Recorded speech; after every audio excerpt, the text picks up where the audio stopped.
Everyone surrounded the boy Chaitanya. The Supreme Personality of Godhead, Lord Chaitanya, was confined to his room, and Jagannath Mishra stood guard at the door. Everyone said, "Bolt the doors from the outside. He'll not be able to escape." And Jagannath Mishra said, Good, that's a good plan." Everyone bolted the doors and stayed outside. The ladies inside the room said, "Don't worry, Nimai has gone to sleep. He does not know anything but sleep." In this way everyone guarded the boy. Meanwhile, after some time the Brahmin finished cooking. After the cooking was finished, the pious Brahmin sat down in meditation, offered food to Lord Krishna. Lord Chaitanya, who is the super soul in all hearts, knew all that had happened. In his heart he thought, "I will reveal myself to the Brahmin." Then, following the Supreme Lord's wish, Nidra Devi, the goddess of sleep, bewildered everyone. Without a struggle, everyone fell asleep. Lord Chaitanya came to the place where the Brahmin was offering the food. Seeing the Brahmin called out, "Hi, hi!" But everyone was deeply asleep. No one heard him. The Lord said, "O Brahmin, you are a kind and generous person. You called me, so now I came. How am I at fault? Chanting my mantra, you called for me to come. I could not stay away. I've come to you. You always yearned to see me, so now I'm showing myself to you." At that moment, the Brahmin saw a very wonderful 8-armed form, holding conch shell, chakra, club, and lotus. He who manifested the form held fresh butter in one hand, ate it with the other hand, played the flute with the remaining 2 hands. A Kastaba jewel, Shivat's mark, and jewel necklace decorated his chest. Jewel ornaments could be seen on his limbs. He wore a necklace of new ganja. On his head was a peacock feather. His red lips were very glorious on his moon-like face. His smiling lotus eyes were restless. He wore a Vajjayanti garland and swaying sharp-shaped earrings.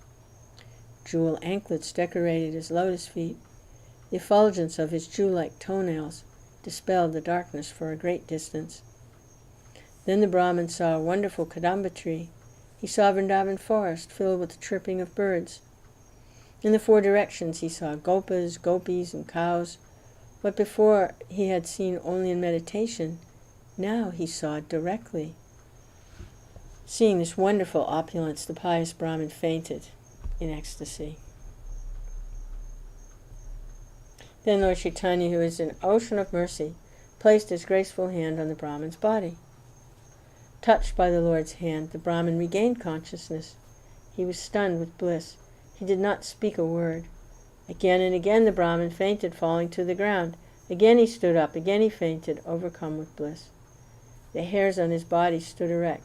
He trembled and perspired. He could not stay still. From his eyes tears flowed like the Ganga river. He grasped the Lord's feet and loudly wept. Seeing the Brahmin's distress, the Lord smiled and spoke. The Lord said, "Listen, please listen, O Brahmin. For many births you have been my servant. Yearning to see me, you always meditated on me. For this reason, I now show myself to you.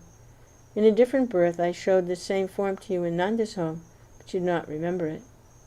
When I descended to this world in Gokula, you also took birth. At that time, you happily went on pilgrimage. By destiny, you became a guest in Nanda's home. At that time, you also offered food to me. At that time, I showed the same form to you, and I also ate the food you offered. Birth after birth, you're my servant. Persons who are not my servant cannot see my form. What I have told you is a secret. Do not tell anyone. If you reveal it while my present incarnation remains on earth, I'll destroy you. In this incarnation, I will begin the Sankirtan movement. In every country, I'll preach Sankirtan.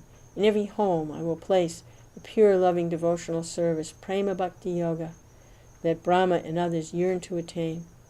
Stay for some days. You will see many things, but you must not tell any of them."